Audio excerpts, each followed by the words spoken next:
Bismillahirrahmanirrahim. Assalamualaikum warahmatullahi wabarakatuh. Allahumma shalli wa sallim wa barik wa azim ala habibina wa syafiina wa qurrata ayunina sayyidina Muhammad wa ala ali sayyidina Muhammad.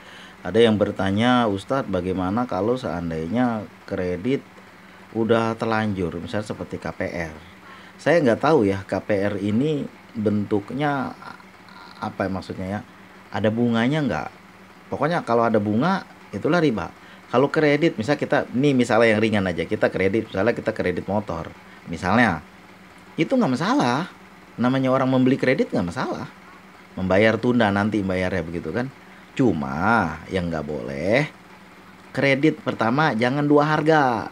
Dua harga ini kalau beli tunai 10 juta, kalau beli kredit 20 juta. Dalam satu majelis ngomongnya, bang ini berapa motor? Ini kalau beli tunai 20 juta, 10 juta, kalau kredit 20 juta. Nah itu yang nggak boleh, dua harga.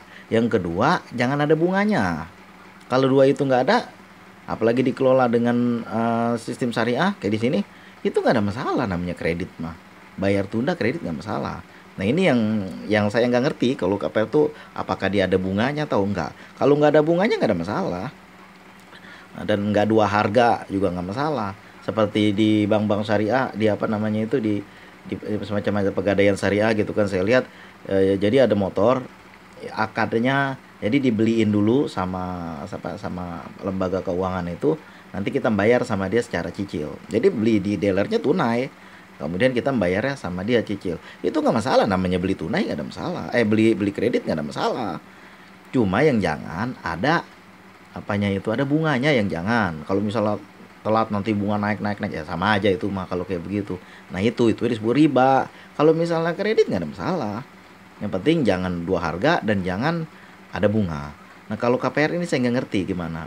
Pokoknya begini aja, dua itu aja. Kalau tidak ada bunga dan tidak dua harga itu nggak masalah. Yang kedua, kalau seandainya ada bunga dan itu ternyata riba, gimana bang, udah jalan. Nah ini yang jadi susah. Kalau saya bilang, sebenarnya kan kalau kita mau bilang berhenti langsung dari riba, itu aja seharusnya begitu. Seharusnya begitu kalau mau berkah. Tapi bang udah masuk banyak, udah begini, udah begitu. Pasti ada orang ngomong kayak gitu. Itu kembali saya pulangkan ke yang bertanya lah kalau itu. Nanti kalau saya bilang, karena kalian memang begini. Sebenarnya kalau kita mau keluar dari riba, keluar terus dari riba. Nggak usah berurusan lagi dengan riba. Nah itu sebenarnya mah. Berhenti dari riba. Yang udah terlanjur biarlah.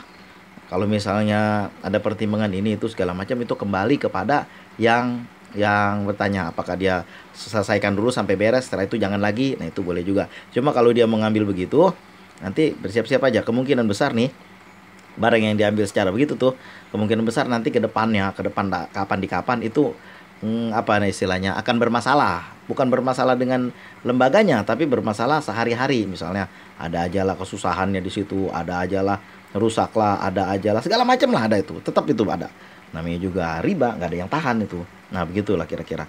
Itu yang bisa saya jawab, yang bisa saya sampaikan. Pokoknya kalau bisa jauhilah yang kata barang-barang riba.